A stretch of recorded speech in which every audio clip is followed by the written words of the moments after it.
রাইকে অচেতন করে এবার রাই এবং ওর সন্তানকে অনির্বাণের জীবন থেকে চিরকালের জন্য বিদায় করে দেওয়ার জন্য এবার রাইকে বস্তায় ভরে পানিতে ফেলে দিল কোয়েল। হ্যাঁ বন্ধুরা, ভিডিওতে লাইক দিয়ে দেখতে থাকুন। অনির্বাণ যখন দিল্লির উদ্দেশ্যে রওনা হয় ঠিক সেই মুহূর্তে স্রোতকে ফোন করে বলতে থাকে যে তোমার দিদিভাইকে রেখে যাচ্ছি, প্লিজ স্রোত একটু খেয়াল রাখো তোমার দিদিভাইয়ের উপরে, কারণ তুমি তো খুব ভালো করেই জানো যে আমার বাড়িতে ওরই শত্রুকে রেখে যাচ্ছি আর ওর ওপর আমার বিন্দুমাত্র বিশ্বাস নেই যে ও কখন গিয়ে করে বসে। তাই আমি বারবার করে রাইকে বলছিলাম যে ও যাতে ওর বাপের বাড়িতে গিয়ে কয়েকদিন থেকে আসে, কিন্তু তা সত্ত্বেও তোমার বোন সে নাছোড়বান্দা, সে আমার কোনো কথাই শুনলো না। কথা বলা মাত্র স্রোত বলতে থাকে যে অনির্বাণদা তুমি একদম টেনশন করো না, আমি বরঞ্চ তোমার বাড়িতে সে কয়েকটা দিন থেকে যাবো, যে কয়েকটা দিন তুমি ও বাড়িতে না আছো। তখন এই কথা বলা মাত্র অনির্বাণ নিশ্চিন্তে যখন দিল্লির উদ্দেশ্যে রওনা হয়। অন্যদিকে কোয়েল মনে মনে বলতে থাকে যে যাচ্ছ অনির্বাণ যাও, এটাই হয়তোবা তোমার স্ত্রীর সাথে তোমার শেষ দেখা, কারণ হয়তোবা দিল্লি থেকে ফেরার পর তোমার আর সেই সৌভাগ্য হবে না যে তুমি তোমার স্ত্রী সন্তানকে ফিরে পাবে। তখন এই কথা বলা মাত্র কোয়েল যখন অনির্বাণকে বিদায় দেওয়ার পর রাইকে বলতে থাকে যে রাই দিদিভাই এবার কিন্তু তোকে এই ডিনারটা সেরে তোকে ঘুমিয়ে পড়তে হবে মেডিসিনগুলো খেয়ে, তাই তোর মেডিসিনগুলো এখানে এনে রেখেছি, তাই কোনো রকম কোনো কিন্তু অসাবধানতা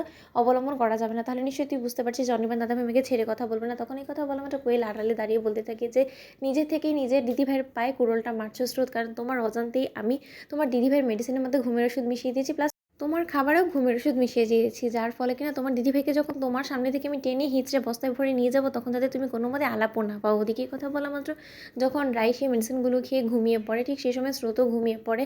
আর স্রোতের সামনে দিয়েই যখন রাইকে বস্তার মধ্যে ভরে কোয়েল গুন্ডাদের দিয়ে পানির মধ্যে নিয়ে ফেলে দেয়, ঠিক সেই মুহূর্তে হঠাৎ করেই সকাল হওয়া মাত্র স্রোতের ঘুম ভেঙে যাওয়া মাত্র স্রোত যখন কোনো মতে রাইয়ের কোনো রকম কোনো সন্ধান না পায়, ঠিক সেই সময় স্রোত পাগল হয়ে যায় আর বলতে থাকে যে দিদিভাই কোথায় গেলো, দিদিভাই তো এরকম করে কাউকে কোনো কিছু না জানিয়ে হঠাৎ করে এরকম করে উধাও হয়ে যাওয়ার মানুষ না, তাহলে দিদিভাই কোথায় গেল আর দিদিভাইকে আমি কোথায় বা খুঁজে পাবো। এখন যদি অনির্বাণ দাদাভাই এটা জানতে পারে তাহলে তো সে বড্ড বেশি টেনশন করবে। সে আমার উপরে বিশ্বাস করে দিদিভাইকে আমার উপরে দিয়ে গিয়েছিল, কিন্তু এখন আমি তার বিশ্বাসে উত্তীর্ণ হতে পারছি না। ওদিকে রায়ের বৌমণিকে জানানো মাত্র রায়ের বৌমণি বলতে থাকে যে আমি এই ভয়টাই পাচ্ছিলাম, জানো তো স্রোত, কালকে গোটা রাত আমার ঘুম হয়নি শুধুমাত্র রায়ের কথা ভেবে ভেবে, কারণ আমি তো খুব ভালো করে জানি যে ওর বিরুদ্ধে চক্রান্ত করার মানুষের অভাব নেই ও বাড়িতে। ওদিকে এই কথা বলা মাত্র স্রোত বলতে থাকি যে না, এরকম করে হার মেনে গেলে আমার মোটেও হবে না, আমাদেরকে দিদিভাইকে অবশ্যই খুঁজে বের করতে হবে, নয়তো অনেক বড় বিপদের মুখে পড়তে পারে। এমন তো নয় যে কোয়েল কোনো কিছু করে ফেললো বৌমণি, বলো তো। তখন এই কথা বলতে না বলতেই হঠাৎ করে অনির্বাণ স্রোতকে ফোন করে বলতে থাকে যে স্রোত, আমার বড্ড বেশি মনটা কেমন যেন কু গাইছে, কেন জানি না আমার মনে হচ্ছে যে রাইয়ের নির্ঘাত কোনো বিপদ হয়েছে। তুমি কি বলো, বলো তো, সত্য করে বলো তো আমার রাইয়ের কি হয়েছে, রাই কি আদৌ তোমার পাশে আছে? তাহলে যদি থেকে থাকে তাহলে ওকে একবার দাও তো, আমি ওর সাথে কথা বলি, কেন জানি আমি ওকে ফোনেও পাচ্ছি না।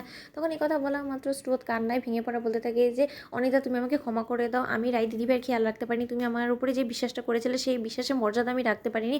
রাই দিদিভাই কোথাও একটা নিরুদ্দেশ হয়ে গিয়েছে, আমি রাই দিদিভাইকে কোথাও খুঁজে পাচ্ছি না, আর এখানে আমি কোয়েলকে কোথাও থেকে খুঁজে পাচ্ছি না। তুমি বুঝতে পারছো নিশ্চয়ই। তো বন্ধুরা, ভিডিওটি ভালো লেগে থাকলে লাইক কমেন্ট শেয়ার করে সাবস্ক্রাইব করতে ভুলো না।